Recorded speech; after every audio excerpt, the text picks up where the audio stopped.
La Clave es presentado por Tigo.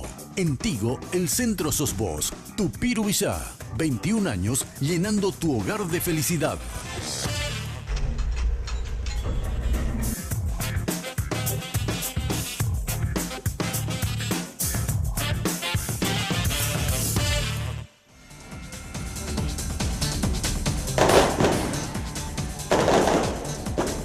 La crisis parlamentaria se inició el pasado martes 28 de marzo. Desde la bancada del Frente Guazú, a puertas cerradas, 25 senadores sesionaron y aprobaron la modificación de 3 artículos del reglamento interno. El actual vicepresidente segundo, Julio César Velázquez, se autoproclamó titular del Legislativo, aún estando presentes el presidente Roberto Acevedo y el viceprimero Eduardo Peta. La situación se agudizó cuando el viernes presentaron el proyecto de enmienda y luego le dieron media sanción, el hecho que confirmado por Basilio Bachi Núñez, asesor político del presidente de la República a través de su cuenta en Twitter. Minutos después se inicia el caos frente al Congreso. Ciudadanos llegaron hasta el lugar para manifestar su repudio a lo que consideraban un atropello a la Constitución Nacional por parte de los 25 senadores pro enmienda. La intensidad de las protestas fue aumentando y se produjeron las represiones. Carros hidrantes lanzaban chorros de agua, policías disparaban balines de goma a los manifestantes, que se iban sumando y creando disturbios en las plazas frente al Congreso y calles aledañas. Los manifestantes, al grito de "dictadura nunca más", tomaron el Congreso Nacional y lo incendiaron. Fue un viernes negro para el país, más aún cuando policías atropellaron la sede del Partido Liberal y uno de ellos asesinó a Rodrigo Quintana, un joven dirigente y presidente de la Juventud Liberal de La Colmena, que dejó huérfana a una niña de 8 años.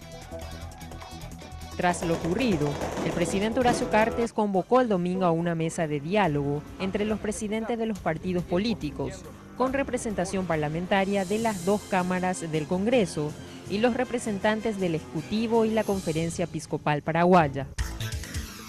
De este encuentro se pudo notar que ambos grupos siguen firmes en sus posturas, cuestión que se confirmó horas más tarde con el anuncio del senador Acevedo de que no volverán a participar en la segunda convocatoria hasta que no se retire y se envíe al archivo el polémico proyecto. La incertidumbre sigue reinando en nuestra política.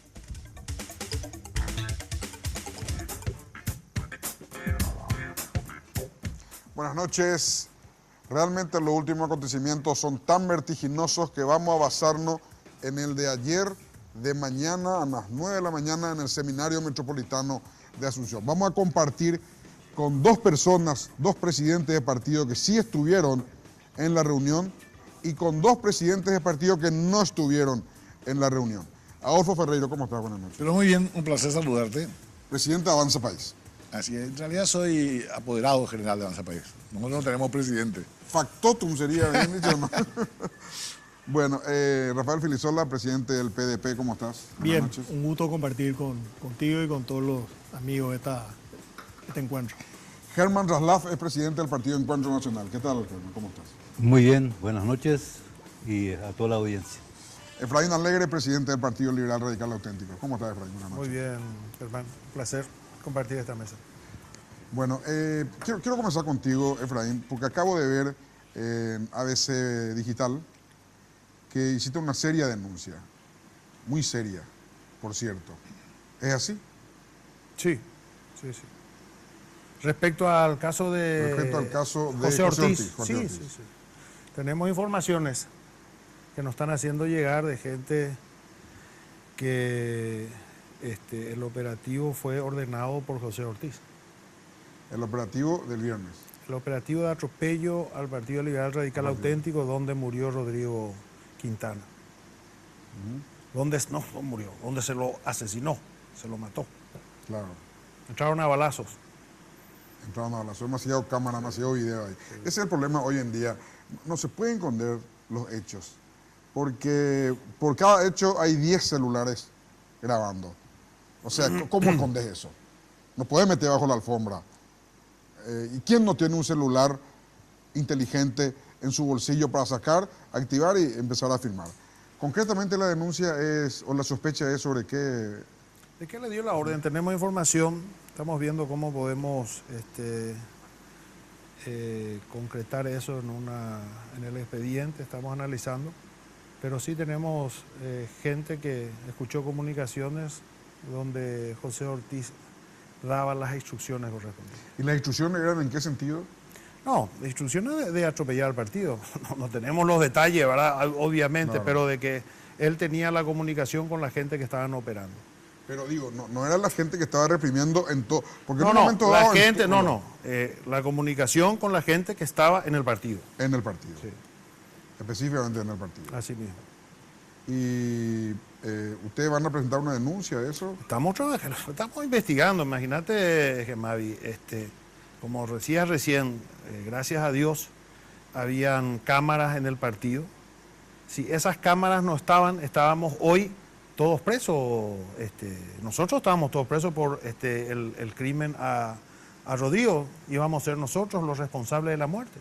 Porque al día siguiente, amaneciendo, la policía ya empezó, y el Ministerio del Interior, a construir una novela, una fábula, ¿verdad? Donde Que cayó como un castillo de naipes. cayó porque gracias a Dios teníamos las imágenes, ¿verdad? Las grabaciones, pero ellos estaban ya hablando de que en realidad él murió en otras circunstancias y que la policía en realidad lo que hizo fue a ir a socorrerlo y que la policía fue la que le llevó a emergencia. Todo mentira, nada más lejos. Y que el que atropelló el partido fue un lobo solitario, un policía que se fue y que robó la escopeta, y que más o menos algunos ya decían de que inclusive enviados por nosotros mismos. Bueno, mira, barbaridades que gracias a Dios con esas imágenes se muestra claramente, no solamente de que no se trata de un lobo solitario, sino que fue un operativo montado, claramente premeditado, organizado. Ahí llegaron 4 patrulleras, 20 intervinieron ahí, 20 policías, entre ellos muchos de civil, muchos armados, con pistolas, amenazando a la gente, con pistolas, metralladora. Pero el diputado el diputado que salía del Partido Liberal, Alvarenga. asustadísimo salía. Y bueno, sí, La cara que tenía era. Pero ¿qué te parece? Alvarenga estaba en el baño. Hay una imagen donde hay un policía que tiraba por la ventana, por la puerta, ¿verdad? Como son puertas de vidrio, estaba disparando hacia adentro. Bueno, él estaba adentro. Imagínate lo salvaje. Había gente que estaba escondida y lo que hacía el policía era disparar hacia la gente. Yo no sé cómo no murió más gente, realmente, por obra y gracia de Dios. No, lo que pasó es, y ahora que podamos ir acopiando toda la gran cantidad de grabaciones que hay sobre el tema, es impresionante. Con toda esta situación no hemos podido, ahora estamos armando un equipo de gente que se pueda sentar a mirar, a sacar toda la información de las personas, etcétera, etcétera, detalladamente no hemos podido porque hay mucho material. ¿Tiene Gracias que haber a algún Dios. comisario procesado para vos, Efraín? Sí, absolutamente. Absolutamente. Nosotros ahora estamos con un equipo de abogados que le está asesorando a la familia, que va a hacer la denuncia con relación al crimen de Rodrigo en primer lugar. Estamos viendo eso. Y también un equipo que está trabajando con relación a todos los abusos y atracos a la ley que se cometió al atropellar al partido, que son cosas diferentes, ¿verdad? Ahí hubo mucha gente herida. Lo que pasa es tan grave lo que pasó con Rodrigo que el resto Pero vos uno se mismo olvida. tuviste una herida, ¿verdad? Sí, sí, sí. ¿Tenés hasta ahora, Efraín? Sí. ¿Puedes mostrarnos? No, te va a quitar, pero no importa.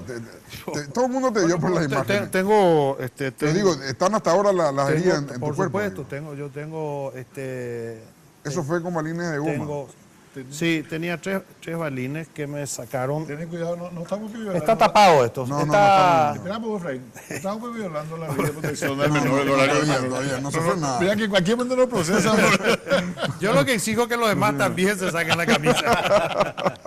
No, lo mío, mira, Gemavi, lo mío es nada.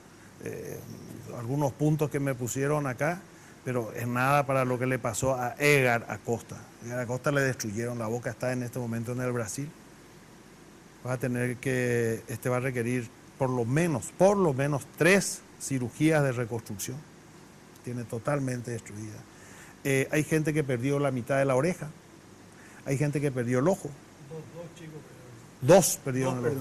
Dos personas. Uno por ser derivado sin la premura, porque la agrupación se negaba a derivarle para recibir atención médica. Se tardó demasiado. O sea, llegó a ser llevado a la agrupación especializada. Yo le vi a uno y mira, le tuve que, estaba la mamá con una oftalmóloga, me decían a este chico lo tengo que llevar porque va a perder la vista. Hasta que le amenacé y le insistía sobre eso al personal que estaba de guardia, hasta que le amenacé al personal de guardia, al jefe de la guardia que le iba a querellar. Y le dije que era un delito de lesa humanidad. Y ahí le derivaron y encima otra vez la argelería, pues le digo, lleven la emergencia. No, vamos a llegarle al que está más cerca, al Hospital Obrero. Yo le digo, pues, ¿qué le van a hacer en el Hospital Obrero? Y este chico le tiene que intervenir quirúrgicamente, una cirugía de complejidad. No, al Hospital Obrero. Entonces, me puse justamente a disposición de la familia, pues soy testigo, para hacer la querella correspondiente contra el Estado paraguayo. Ese chico perdió la vista porque le derivaron tarde. Y estaba la mamá. En la puerta estaba la mamá con unos oftalmólogos. Además, yo le dije a la oftalmóloga, ¿por qué no entrar? No puedo hacer nada acá. A este chico tenemos que llevarlo al hospital. Bueno, yéndonos al conversatorio que hubo ayer, en donde ustedes dos estuvieron presentes. Adolfo, relatanos, vamos, resumidamente, pero con todos los detalles, de cómo inició eso. Se sentaron y en un momento dado alguien dijo, empiecen o empezamos. ¿Cómo fue? Llegamos, una vez que estuvimos todos, si me omito algo, por favor, que me corrija acá el compañero Rasla. Llegamos como a cualquier reunión, nos sentamos alrededor de una mesa, a mí me asignaron un lugar, al lado estaba Aliana, después de un rato llegó el presidente de la República, se sentó en el siguiente lugar estaba el obispo, y más allá estaba, no me acuerdo ya quién. Bueno, y enfrente se sentó Esperanza Martínez, que fue la última en llegar. Vos estabas en la otra punta y en el medio estaban los dos presidentes de las cámaras del Congreso, de la Cámara de Diputados y Cámara de Senadores, ¿verdad? Y empezó una reunión. Normalmente el presidente de la República dijo algunas palabras en el sentido de explicar por qué, cuál era su motivación, digámoslo así, para hacer la invitación en la convocatoria, y mencionando al Papa. Bueno, antes creo que rezamos, ¿verdad? No. O durante, varias veces rezamos. ¿Cómo que se llama? ¿Y vos rezaste? No, yo respeto eso. ¿Qué dijeron del Papa? No, el presidente de la República dijo que se había inspirado, no sé si en un mensaje, un llamado, las ideas del Papa, Sí, cerca de Boloña. para poder... ¿Sabes por qué te pregunto, senador? Porque están diciendo de que el Papa habló con Cartes y es una gran mentira. No sé, yo no sé, eso ni me importa mucho.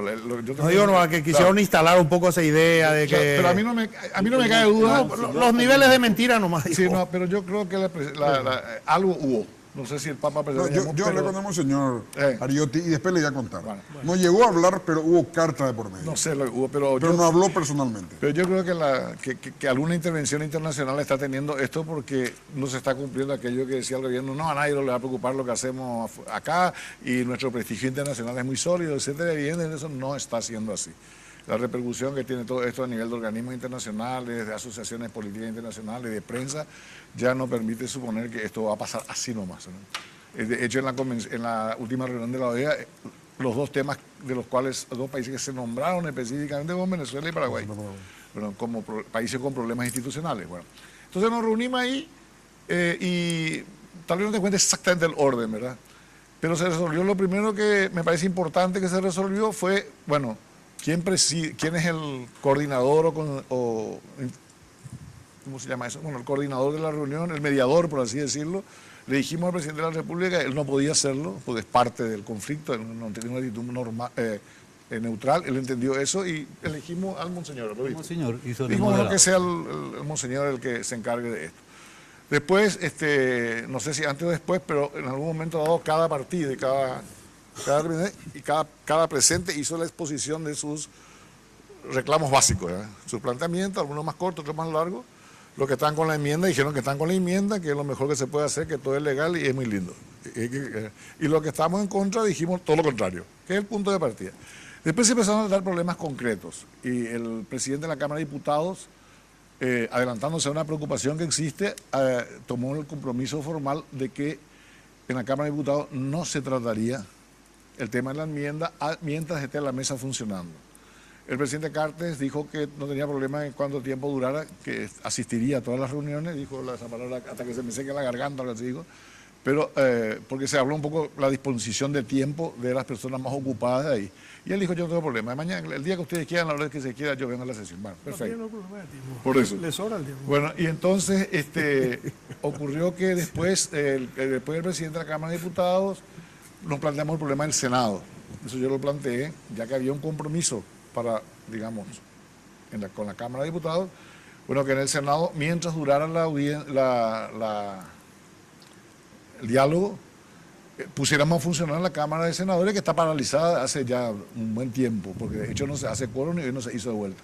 O sea, se están pasando las leyes por sanción automática, sin que siquiera podamos tratar las leyes, y no está funcionando la Cámara por el problema de la enmienda. Entonces ahí se acordó que se iba a gestionar frente a todos los que estábamos ahí, íbamos a gestionar ante los senadores para que hiciéramos una tregua en el tema de enmienda mientras funcionaba la Cámara de Senadores de vuelta. Eso fue lo primero que no se cumplió. Te voy a contar todo lo que pasó. Después se habló bueno, cuando hablamos cada uno de nuestras respectivas posturas, se mencionó que el Partido Liberal Radical Auténtico había presentado una nota donde anunciaba que no venía, pero hacía una enumeración de reclamos, objeciones, lo que sea. Su petitorio, por así decirlo. Bueno, y entonces se decidió de que aunque el partido no estuviera presente por el hecho de haber enviado una nota, incorporábamos esa nota como una posición a ser considerada, ¿verdad? Tratándose además del partido más grande de la oposición. Entonces dijimos, bueno, que entre la nota del Partido Liberal como una cuestión a tener en cuenta a la hora de sacar alguna resolución. Después tuvimos un poco un intercambio sobre en qué nivel de calidad nos íbamos a mover en el debate, si íbamos a manejar una revisión conceptual profunda de lo que estaba ocurriendo y de lo que estábamos manejando, porque ahí ya se habló ya otra vez que la mayoría decía y cosas así. Y, perdón, que la gente decía, y dijimos, bueno, eso no tiene un sustento racional para que sobre esta base hagamos ni siquiera una discusión. Bueno, decidimos hablar más profundamente. Bueno, conceptualmente acá tenemos manejando con pausa, Adolfo. Bueno, correcto. Te pido por favor que haga una pausa. Sí. No, porque tengo más preguntas sobre ese tema. Bueno. Una breve pausa y continuamos.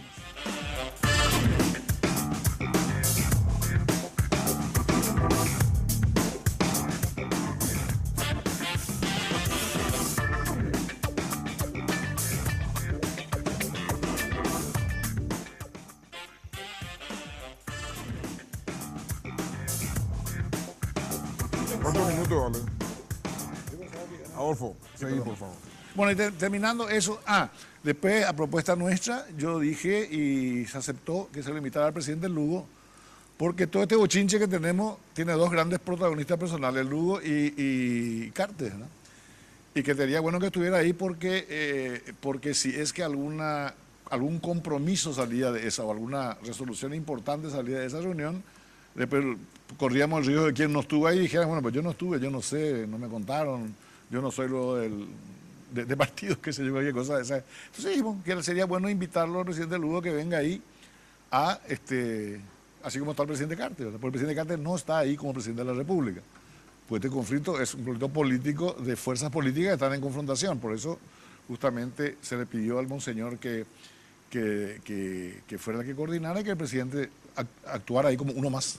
Nadie planteó, Adolfo, en un momento dado, algo concreto. Sí, yo así te voy a claro que decir, sí. Bravo, presidente, vámonos. Vos querés la reelección. No, pero eso está espera. Se plantearon cosas muy concretas. Cada partido y cada presidente dijo con claridad qué quería, ¿verdad? Eso está planteado. O sea, se dijo, nosotros queremos esto y por tal cosa. Bueno, una vez establecidos esas pretensiones, por así decirlo, tienen que empezar el diálogo, el debate. ¿Y empezó eso? No empezó, eso pasó para la reunión de mañana. Concluimos con la preparatoria. Yo te estoy diciendo lo que pasó, si está bien, está mal, otro problema. Yo te cuento lo que pasó. Después de 3 horas y pico, se llegó y se concluyó ahí, se estableció.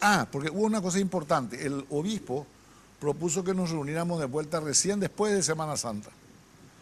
Entonces, y eso medio que se aceptó, y después hubo una propuesta que creo que fue de Esperanza Martínez, ¿verdad? Adelantarse. Le dijo, no, es mucho tiempo, bla, bla, bla. Entonces se recombinó y al revés, no, eso le tiene que ser a las 12, bien, se anotó, para mañana y para el martes, con una misa el lunes de por medio. ¿Y vos asistís a la misa? Yo ya no soy más representante en este momento. No me vaya a tomar el pelo. Bueno. Pero entonces, y se llegó a ese punto, y se pasa, digamos, a la reunión de mañana. Entonces se tendría que empezar la cuestión de fondo en un diálogo que, vamos a ser claros, tiene muy poco pronóstico favorable. ¿Verdad? Eso sabemos perfectamente, que tiene un pronóstico muy poco favorable de resultado. Pero acá había dos partes, Adolfo. Usted, vos y Roberto, una parte. No, y el resto. no había dos partes. ¿Cuáles son las partes? Y tantas como alternativas y puntos de vista surjan en el camino. Por ejemplo, ¿verdad? Y para eso, pues la cosa, por eso es la invitación. Se hubiese invitado un representante por parte y listo. Yo no sé si el presidente Cartes es la misma parte que el Partido Colorado o que el Frente Guazú. El presidente Cartes y el Frente Guazú son el objeto de coinciden. No sé. Yo no le escuché nunca a Cartes hablar sobre el problema. No, pero vamos, eso no hace falta que ocurra. Pero es un problema de método y de respeto. Y bueno, pues no hace falta que No, ocurra. espera un poquito. Yo no sé si el señor Raslaf y el... Raslaf está a favor de la revisión, ¿verdad? De la enmienda. Bueno, si lo querés poner así, amontonemos dos manadas y listo. Pero nosotros tenemos puntos de vista discrepantes, por ejemplo, con lo que pueda plantear, no sé, el PDP. A lo mejor nos damos... Bueno, y para eso es una mesa, para poner todas las cartas, porque el nivel del debate que hizo en la enmienda se deterioró tanto que yo creo que nadie sabe lo que está discutiendo. Yo te hago una pregunta. ¿Quién leyó el proyecto de enmienda? Yo no lo leí. Yo soy senador de la Nación y no conozco el proyecto de enmienda. Que independientemente de que sea legal, que no sea legal, digamos, como proyecto de enmienda, vamos a suponer que se hubiese tramitado esto de la manera correcta y estuviéramos discutiendo el proyecto de enmienda. Bueno, yo en este momento, si vos me preguntás qué es lo que proyectan enmendar, no sé. O sea, tengo noticias por los diarios, así, bueno, pero yo no leí el proyecto de enmienda, no hablé con los proyectistas, no debatimos, porque acá también se instaló una tontería conceptual espectacular, que es el famoso que la gente decida, creyendo que el referéndum es la instancia donde se decide, y eso no es así. Es un proceso legislativo, corregidme si me equivoco, Rafael, porque lo conoce. Es un proceso legislativo donde los que deciden es el Congreso. La Cámara de Senadores y la Cámara de Diputados deciden enmendar esto y después se le dice a la gente, autorizame esto. Es como cuando el presidente de la República nombra un embajador y nosotros lo aprobamos o no, pero no participamos del proceso de decisión del presidente. O sea, acá está todo mal, pero no está solamente mal en el tema, sino hasta en la comprensión del problema. Cuando a mí el Frente Guazú me dice que la gente decida, digo, escúchame, no podemos ni sentarnos a hablar, porque como vos entendés la república, no tiene nada que ver con el concepto liberal de república que tenemos nosotros en el Paraguay en la Constitución Nacional. Porque no entienden, no saben o desprecian el principio de que en la república hasta la voluntad del soberano está limitada. El pueblo no puede hacer en la república lo que quiera. No puede, por ejemplo, hablar, y le puse ese ejemplo en la reunión, se quedaron todos con la boca abierta. Nosotros como Congreso tenemos ahora un gran conflicto con el Poder Ejecutivo. Aprobamos el presupuesto, el Ejecutivo lo vetó. ¿Qué vamos a decir? Ah, no. ¿Quién picó? Un solo tipo para decidir vetar, o ¿quiénes son estos 120 tipos para aprobar el presupuesto? Hagamos un plebiscito del presupuesto y discutamos plebiscitariamente cada uno de los rubros. Es decir, estamos muy mal en nuestra cultura. Los principios elementales de legalidad en este país se fueron al tacho. Nadie entiende, o casi nadie entiende de lo que habla. Entonces escuchás barbaridad. Entonces él le somete a la ciudadanía. Hoy me decía algo que me parece muy interesante. No hay ese, ¿cómo decía el ánimo constituyente ahora sí? No, la instancia de aplicación que tiene la autoridad de interpretar y decidir sobre la Constitución. Pero eso es otra cosa. Vos hablabas de que para que haya un proceso constituyente tiene que haber una especie de ánimo constituyente. Un Estado, un ánimo constitucional. Acá pues se cree que si yo traigo 20.000 a la plaza y vos traes 21.000, vos tenés razón. Sí. No, el golpe de Estado Curepí, yo siempre sueno el cuento, habré contado alguna vez. En la Argentina nunca hubo golpe de Estado, nunca se enfrentaron militarmente. Cuéntala. Porque cuentan los tanques, cuentan los cañones y cuentan los aviones de guerra. El que tiene más ganas. Se declaran en rebeldía. Una especie de plebiscito militar. Exacto, una especie de plebiscito militar. Bueno, pero, se atrincheran en el cuartel y dicen, bueno, ¿vos cuánto tenés? Bueno, Pero para no hablar demasiado, te voy a decir, para mí el caracú del problema que se traslada también al debate en la mesa esa, y por eso fuimos conscientes de que es una operación de alto riesgo en cuanto a sus resultados. Es decir, el 98% de la posibilidad de que hay en este momento en el Paraguay que cualquier conversación fracase. Bueno, le quiero preguntar al señor Germán, ¿qué viviste vos? ¿Qué recordás? ¿Qué resaltás de lo que fue la reunión? Bueno, yo en realidad saqué dos cuestiones positivas. Una era de que el presidente de la Cámara de Diputados, apoyado por el presidente Cartes, permite y dice ahí entre todos, no se va a tratar ese tema en diputados mientras que siga ese diálogo. Ese tiene mucho valor. Tiene mucho valor. Así quiere decir que podríamos haber tirado el diálogo hasta diciembre. Bueno, para una forma de decir, ¿sí? Y la otra cosa es identificando los problemas. ¿Cuál es el problema que se crea? Se crea dos tipos de ciudadanos. Uno que está en favor, otro está en contra, uno es el malo y el otro es el bueno. No podemos hacer eso. Entonces nosotros fuimos con la decisión de señalizar lo que el Paraguay necesita, lo que la población necesita, y ese es la restauración de la paz inmediatamente. El resto, todas las intenciones pasan a segundo grado. Pierden de valor las intenciones de reelección, de enmienda, todo, mientras que no se restituya la paz en este país.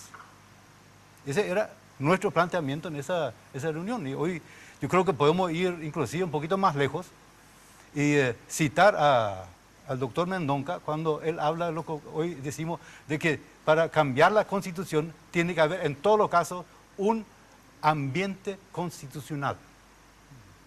¿Qué significa eso? Tiene que haber un consenso social para hacerlo. Si no existe ese consenso social, la simple mayoría, bueno, yo tengo mayoría, vos no tenés mayoría, yo puedo traer más gente, no sirve. Si no hay ese consenso social para trabajar sobre un cambio constitucional. Bueno, ahora, acá le tenemos a los dos señores más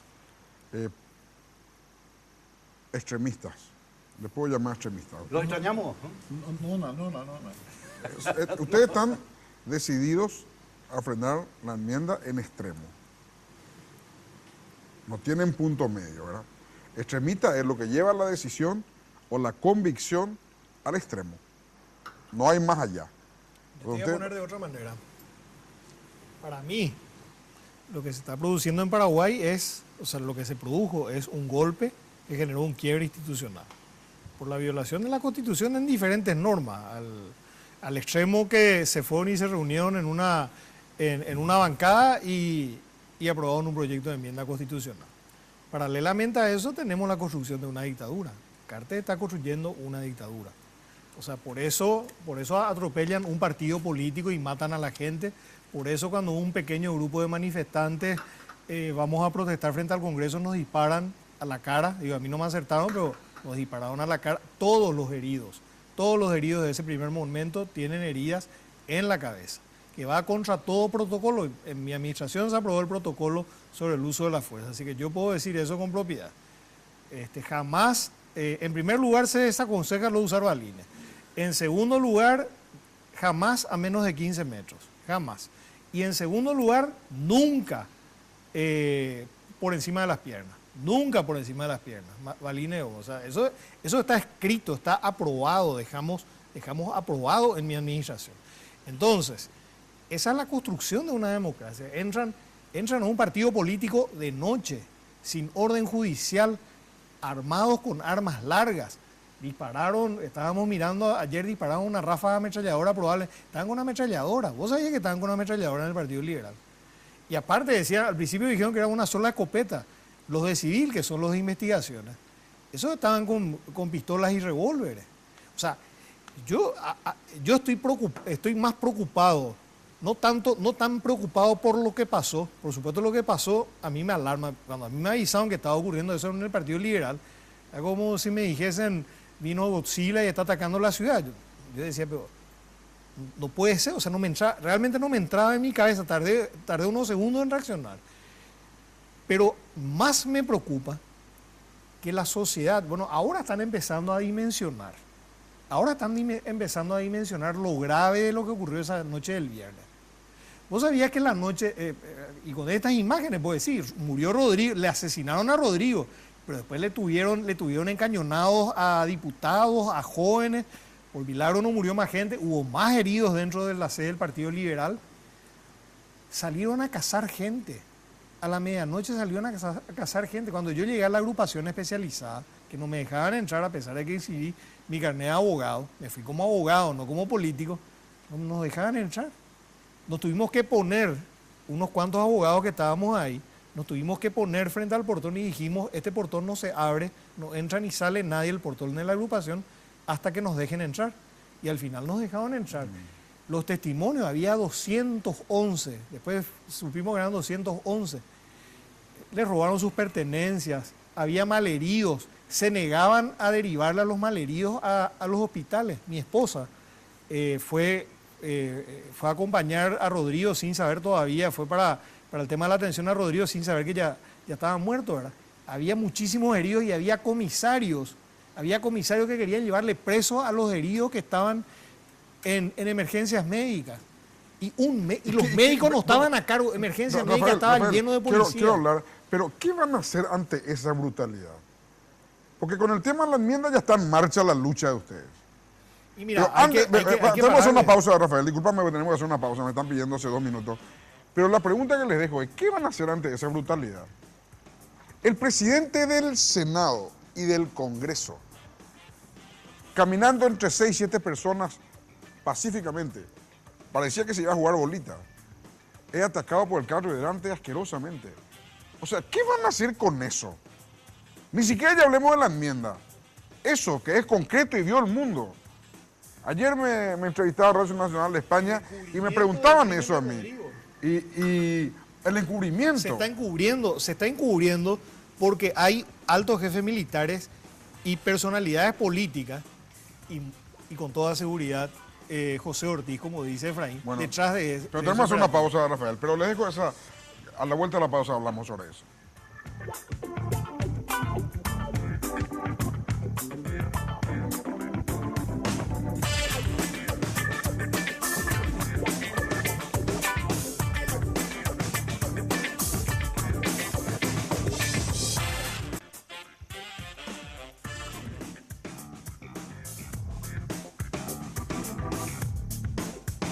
En Tigo trabajamos cada día en todo momento para estar de tu lado, porque queremos que estés siempre conectado. Por eso ahora, todas tus minicargas desde 5.000 guaraníes vienen con regalos a tu medida para que estés siempre comunicado.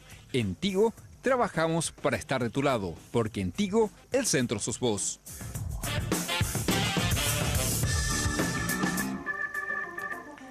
Bueno, señores, le hablaba sobre eso, Efraín.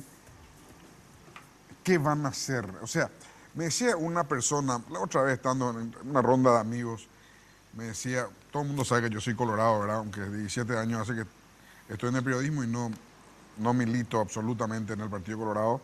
Nadie puede decirme que haya beneficiado alguna vez al Partido Colorado, ni nada que se le parezca.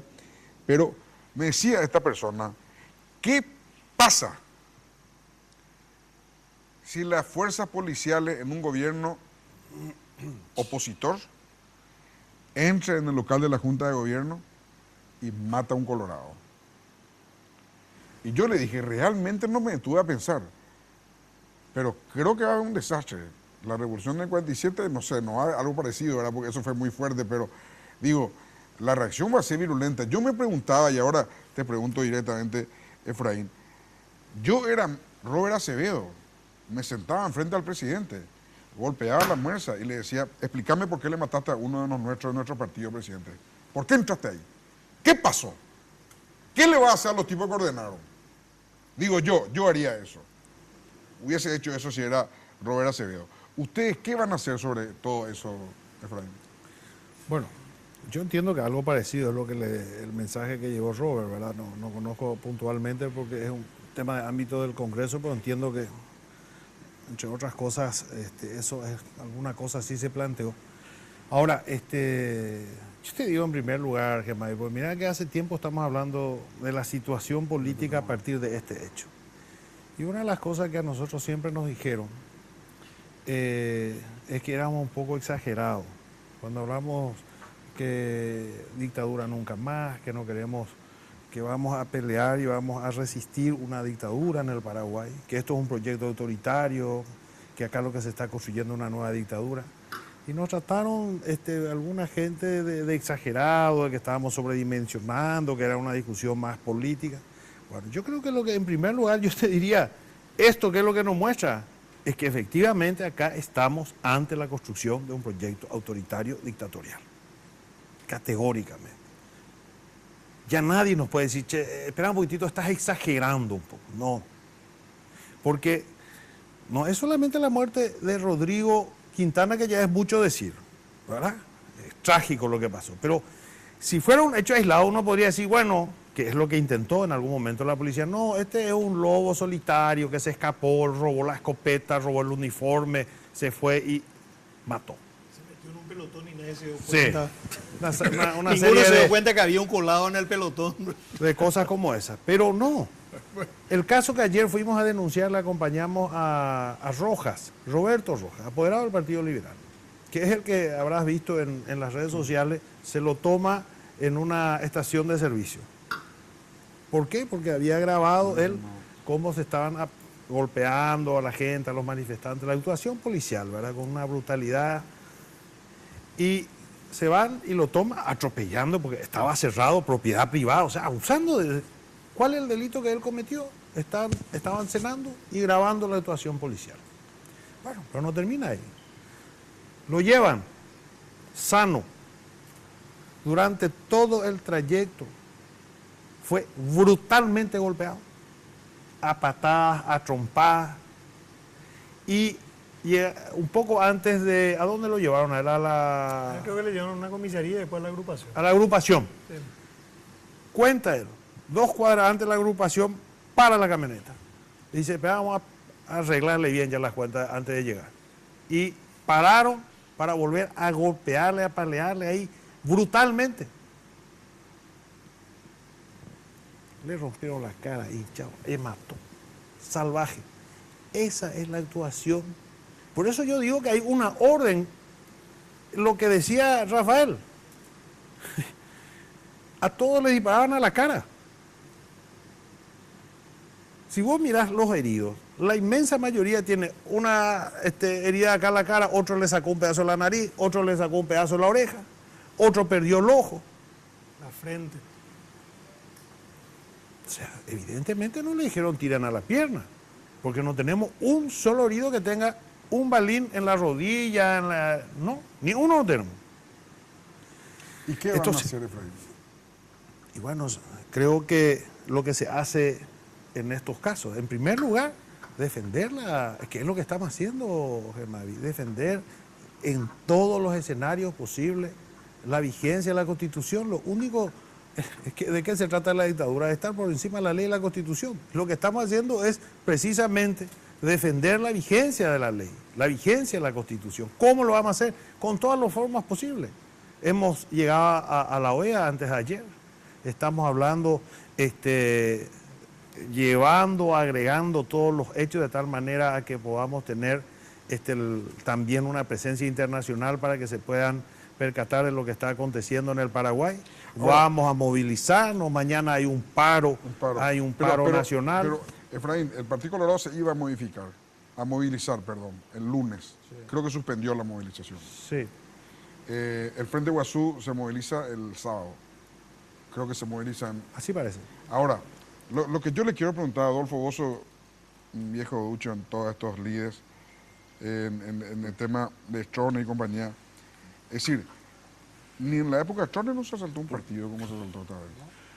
¿O vos recordás, Adolfo?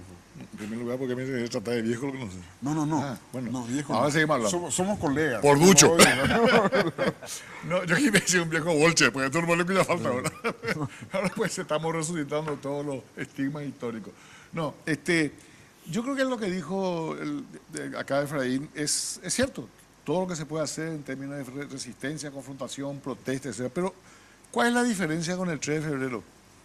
¿Verdad? ¿Qué es lo que acá falta? La voluntad política que esto no ocurra. Acá hay una... Porque fíjate porque nosotros salimos de la dictadura. El 2 de febrero nos acostamos temiéndole atrozmente al señor Rodríguez y a la policía. Rodríguez era el número 2 de la dictadura. En términos prácticos, a veces teníamos más miedo a Rodríguez que a Troner. Y a todo el Partido Colorado, por lo menos el visible, digamos, era el sostenedor de la dictadura. El 3 de febrero nos levantamos con la misma policía, casi los mismos miembros del gabinete, con el mismo Rodríguez, el único que faltaba era Troner, como dice, pero con una voluntad política clara de que no se que se iba a corregir lo que estaba mal. Y la misma policía, que yo me acuerdo muy bien de este hecho, me pasó además una anécdota. En diciembre, que yo tuve la última actividad política antes de la caída de Stroessner, nos fuimos a un pueblo a reorganizar un comité político. Ayer nos sacó el comisario a patadas. Nos corrió hasta la puerta del pueblo y nos desbandó la reunión. La primera actividad política que hago en marzo, que empezó la campaña electoral, me toca el mismo pueblo de casualidad. Me voy a organizar la reunión de los correligionarios y viene el comisario, se presenta y dice, tipo, estoy a su orden, no quiere que le interrumpa el tráfico para que puedan reunirse. Era el mismo comisario que nos había echado. Y yo le digo al tipo, pero ¿y cuál le cambió tu aceite de indio, socio? Hagámosle mi democracia. Bueno, ¿qué pasó? Había la voluntad política, no solamente del presidente, sino del jefe de policía, de todas las fuerzas de oposición. Ningún sector opositor hizo ningún acto violento de venganza, por ejemplo, ni de protesta. ¿Y se puede dar eso ahora? Y ya se dio, Nico. Ya se vio que es posible. ¿Qué pasa ahora? Ahora hay una ruptura en cómo queremos que sean nuestras reglas de convivencia política. Y en ese sentido hay un sector grande y con poder creciente, ¿verdad?, que no cree o no quiere practicar esa regla. Entonces, toda la estructura del Estado, ¿verdad?, está siendo usada, o gran parte de ella, yo diría casi toda, está siendo usado en beneficio de esto que se llama un proyecto autoritario, o sea, no respetar las leyes, imponer la violencia, la fuerza, el chantaje, la coacción. Y eso funciona desde ese policía o ese grupo de policía que fue asesinado a una persona hasta el último funcionario de la repartición menor que participa de esa nueva mentalidad autoritaria, de esa voluntad política autoritaria. ¿Pero a vos te parece que estos oficiales se van a exceder sin tener un respaldo? No. Pero no se excedió uno. Uno mató. No, pero se excedieron muchísimo. Yo te iba a decir lo que me dijeron esa noche en la agrupación. Porque, por supuesto, me fui y le recriminé fuertemente a los que estaban ahí. Y me decían, nosotros no tenemos la culpa, acá no vinieron y le tiraron a todos. Les trajeron y le tiraron, ¿sabes? En camiones le llevaban a los detenidos. Pasaban los camiones, pero esos camiones descubiertos. En camiones descubiertos le llevaban, camiones grandes. Esos camiones de carga, así le llevan a los detenidos en la agrupación. Impresionante, ya puede dar 50, dar 40, dar 30. Y como nosotros estábamos enfrente, entonces agarraban y tenían que entrar por el lado de la FOPE. Entonces nosotros veíamos pasar los camiones con los detenidos. Como ganado. Como ganado le tenían. Y me decían, mira, el personal ahí que también pero tenían órdenes de no dejarnos entrar. Después tenían órdenes cuando le decíamos, pero mire, ¿cómo no le están atendiendo a estos? Y hay gente con balines adentro, le había entrado en la piel, los que tenían problema en el ojo. Le decíamos derívenle y se notaba que tenían órdenes de no derivar. Y deciré que se fue a emergencia por Rodrigo para ver todo se peleó con muchos comisarios que querían sacarle a los heridos, querían sacarle de emergencia y querían llevarle a detenidos. Y la policía estaba en todos los lugares, estaba en lugares donde solamente pueden estar los médicos. Eso me decía decir, nunca ocurrió en emergencias médicas. O sea, ahí el director de emergencias médicas la habilitó a la policía a que entre, y hay que recordar que tiene un parentesco, que Filártiga, su yerno es del grupo Cartes. Él habilitó a la policía a que entre a lugares donde solamente podían estar los médicos. Y los policías le querían llevar a los heridos, le acompañaban a los heridos, le acompañaban a los lugares donde entraban para hacerse estudios médicos. O sea, pasó todo eso y mucho más. Pausa, Rafael. A la vuelta de la misma, quiero hacer un ejercicio, aunque sea un simulacro, porque lo que quiere el presidente está claro, y la postura de usted está claro. Bueno, partiendo de esas dos situaciones. Presidente y Fernando Lugo. Y Fernando Lugo, exacto. Nos ponemos de acuerdo. Hay una dupla. Y Ahí 25 senadores. ahí hay una identidad clara de propósito. Entonces, De propósito. Y Lugo pues hace el vivo y tiempo tarde y dice una cosa, hace otra, eso ya no da más. No, nada más. Bueno, pero lo que yo le iba a pedir a ustedes es que hagamos un ejercicio para ver cómo se puede solucionar. Yo le decía a Radio Nacional de España ayer de que 2 niños quieren el mismo juguete. Posible que se vayan con la suya. ¿Quién va a ceder? Hasta ahora nadie demostró que puede ceder. Bueno, a la vuelta de la pausa hablamos de eso.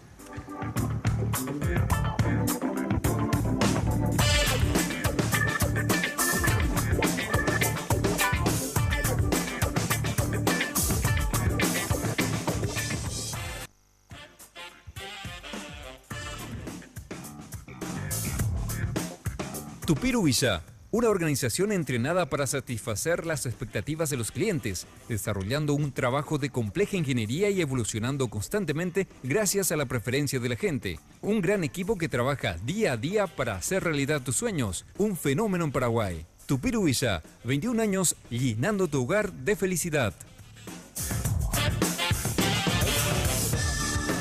Bueno, señores, tenemos 4 o 5 minutos, así que vamos a hacer un ejercicio práctico rápido. Acá los señores, imposible de renunciar a la demanda de la no enmienda. Para llamarlo en términos prácticos, sencillos para el común de la gente, ¿verdad? Ustedes no enmienda a muerte. Tu señora es la que tiene la espada en la Cámara de Senadores con respecto a la lucha contra la enmienda. Sí. ¿O me equivoco? Es la que tiene la espada. Yo veo así, Sí. de afuera. Y observo todos los días porque es mi profesión, es de lo que digo. En el caso de Efraín, tiene una posición histórica sobre eso.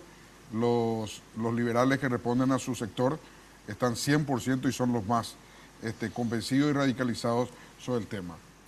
Creo que el Encuentro Nacional tiene 2 diputados que están en contra también. Tengo entendido que los 2. Adolfo es el mayor dolor de cabeza por su capacidad intelectual en contra de los que quieren la reelección. Pero vamos a hacer un término sencillo. Yo le quiero hacer un cálculo sencillo. Efraín y, vamos a llamarle a ellos 2, Efraín y Rafael no van a ceder. Ustedes no van a ceder aunque pierdan 10-0. ¿A qué cosa? Y a renunciar a la no enmienda. Es que no es Para renunciar. llamarlo en términos... No es renunciar a la no enmienda. Para mí, personalmente, este es un quiebre democrático. Es un retroceso a un modelo autoritario. Nosotros no estamos defendiendo solamente que el presidente no pueda ser reelecto. Estamos defendiendo que la democracia permanezca en el Paraguay. Eso es lo que estamos defendiendo. Por eso puede decir que es una posición radical, pero no. Y en este momento yo creo, pues desde el 2013 se han visto señales del presidente construyendo esa dictadura. Con leyes excepcionales que le dan superpoderes, copando el Poder Judicial, copando el Ministerio Público, comprando diputados, comprando senadores para controlar todos los poderes del Estado, haciendo licitaciones sin ningún tipo de control, entregándole negocios a sus amigos. Esa fue la construcción de una dictadura. Si vos te pones a fijar construcciones de dictadura, y no voy a hablar de ningún, para que ningún país, para que nadie se sienta agraviado. Este es un proceso muy similar al que se han vivido en otros países que hoy están en una situación muy crítica. Entonces nosotros estamos en este momento, yo por lo menos, y mi sector, y creo que lo que estamos en esta idea, estamos manteniendo una posición muy firme, porque si nosotros cedemos en este momento, va a avanzar tanto este proceso autoritario que después vamos a estar en una situación límite donde vamos a estar llorando mucho más dolor y mucho más luto para el pueblo paraguayo. Es este el momento en que la ciudadanía se tiene y se debe reafirmar en su convicción democrática y debe defender, y no es solamente defender en la calle. Aunque te digo, gracias a que la gente ha estado y sigue estando en la calle, en este momento no estamos viendo una campaña de Horacio Cartes y de Fernando Lugo ya para el 2018. Gracias. La gente en la calle frenó hasta este momento este proyecto autoritario. Pero también, decía Efraín en algún momento dado, también estamos trabajando sobre la OEA hace bastante tiempo, y ahora estamos pidiendo la aplicación del artículo 18 de la Carta Democrática Interamericana, una misión de la OEA. O sea, Ellos están presentando su denuncia también a nivel nacional, a nivel de Poder Judicial. Los senadores presentaron también ante la Corte Suprema de Justicia. Hay varias formas de salir de esta situación y de recuperar la institucionalidad en la República. Hay varias formas. Ojalá que podamos resolverlo en el ámbito interno. Pero, Efraín, de una manera racional. Estamos hablando de un tipo decidido. Si eso tenemos que dar la carta de que es decidido. No se le mueve un músculo. Raúl Cuba en esta condición ya renuncia. Decidido, Gemavi, discúlpame. Decidido, pues parecía que estamos hablando de una persona, hasta te diría de una cualidad, de una buena cualidad. Es un prepotente, arbitrario, que abusa del poder que tiene. Acá el problema no es un problema de que nos gusta o no nos guste la enmienda, nos guste o no nos guste la reelección, es claramente inconstitucional. El resultado de una enmienda, pero estamos hablando de una violación constitucional. Y estamos diciendo desde hace bastante tiempo de que eso no es solamente la violación para la reelección, sino que a partir de eso lo que vemos, la construcción de un proyecto político, hoy se viola para la enmienda, para la reelección. Luego se viola para ir a matar a un joven. ¿Qué van a hacer? En un partido. Rápida. Tenemos un minuto. Disculpame, No, pero te digo porque me parece muy sí. importante, porque si no pareciera, y es lo que muchas veces se quiere instalar, de que esta es una disputa política de coyuntura y mirando el 2018 a ver quién va a ser candidato. No se trata de eso. Pues muy sencillo, eso es lo que le interesa plantear a Cartes, que es una discusión electoralista, no es una discusión electoralista. Lo que queremos saber es qué queremos. ¿Queremos un Paraguay democrático? ¿O queremos un Paraguay con muertes? ¿O queremos un Paraguay con dictadura? ¿Qué Paraguay queremos? Esa es la discusión, Gemavi. Sí, entiendo, pero una pregunta fácil y nos vamos. Lastimosamente, se nos fue el tiempo. Si hay la enmienda, la Cámara de Diputados, vamos a suponer un caso hipotético, ¿verdad? Se plantea la enmienda, la Cámara de Diputados se reúne, aprueban, me dijeron que hay 47, 48 votos, no estoy seguro, 41 es suficiente, aprueban la enmienda. ¿Y qué van a hacer ahí? Y mira, hay muchos recursos. Vamos a recurrir ante la justicia electoral, donde también nos vamos a ir con gente movilizándose, vamos a movilizarnos también ante la Corte. O sea, esto y vamos a seguir apelando a los organismos internacionales porque, repito, aquí hay una ruptura democrática. Vos conocés bien lo que establece la Carta Democrática Interamericana. Entonces, acá yo te voy a decir una cosa. A vos te puede parecer Cartes decidido. Yo añado un elemento más. No es solamente antidemocrático. Este señor es un delincuente. Este señor lava dinero. Este señor está protegiendo intereses. Este señor está haciendo todo este lío porque no se puede ir no puede dejar el gobierno porque ha hecho demasiadas cosas en el gobierno que se le puede criticar. No solamente nacional, sino internacionalmente, porque el lavado de dinero, el contrabando y otras actividades delictivas conexas no son solamente investigadas en Paraguay. Entonces acá hay muchos intereses económicos. Lo peor acá es que vamos a suponer que se haga el referéndum, que consiga avasallar todo y se llegue a hacer referéndum. Pero vos estás llegando al referéndum. ¿Va a ser respetada el un no? ¿No va a respetar tampoco? Yo te voy a decir una cosa. La Constitución establece claramente que su defensa, la violación de la Constitución, habilita a la ciudadanía a defenderla por todos los medios a su alcance. En ese sentido, vos me decís, ¿qué pasa si pasa la Cámara de Diputados? Y bueno, vamos a estar ahí, en las calles, vamos a estar ahí recurriendo al derecho, vamos a estar recurriendo al derecho internacional, a los organismos internacionales. Pasa la Cámara de Diputados, va a la justicia electoral, vamos a recurrir y todo este escenario de movilización va a continuar. Y te voy a decir una cosa más, esto ya no es una cuestión de Avanza País, del PLRA, del PDP, del Partido Colorado, del PEN, ya no es una causa de los partidos o de los políticos, ya no es un problema de 2 o 3 personas. Esta es una causa nacional. Estábamos hablando en el corte. La gente se fue a cerrar el puente de la Amistad y estaban militares brasileños de un lado. Es lo que le decía, o sea, acá la gente se va a levantar en todo el país. Claro, es lo que yo le decía a Radio Nacional de España y con esto me voy. En Asunción ellos tienen forma de reprimir. Relativamente fácil, tienen Fuerza Armada, tienen 2 regimientos de caballería, tienen en Tacumbú, tienen la policía, la mayor cantidad de policía está en el central y en el capital, pero en el interior, y le ponía un ejemplo, en Santaní creo que hay 65 efectivos policiales y hay 37.000 personas. Se juntan 1.000 y le aplastan a los 67.000, a no ser que a los 67 policías terminen matando 100 o 200. Por eso nosotros decimos, en primer lugar, ordenar la casa y restablecer la paz. Pero acá, ¿sabe Porque qué? si no se restablece la paz, Pero cuidado con acá vamos a más. Cuidado con lo que está diciendo. También están las estructuras del Partido Colorado, el neoestronismo, que trabaja por encima de la policía. Hay que acordarse de la época de lo que fue la Guardia Urbana. Y la pero también está o sea, la incidencia ¿a qué voy? colorada. No, espera, yo lo que estoy diciendo es que genera este tipo de situaciones. Cuando se rompe, se genera violencia. Eso es lo que hay que entender. Y si nos ponemos de acuerdo para salir por un camino que no implique violencia, y yo no sé quién va a generar violencia. Vamos, tenemos ahí, ¿no? No, la Sí. violencia, Tenemos que irnos. espera. La violencia vino hasta este momento de un solo lugar. Y no solamente ahora. Puede En marzo ser paraguayo, Puede ser en marzo paraguayo también vino de un solo lugar. Gracias, Rafael. Muchas gracias. Gracias, señores. Muchas gracias. Si Dios quiere, nos encontramos en 8 días más. La Clave fue presentado por Tigo. En Tigo, el centro sos vos. Tu Pirubillá. 21 años llenando tu hogar de felicidad.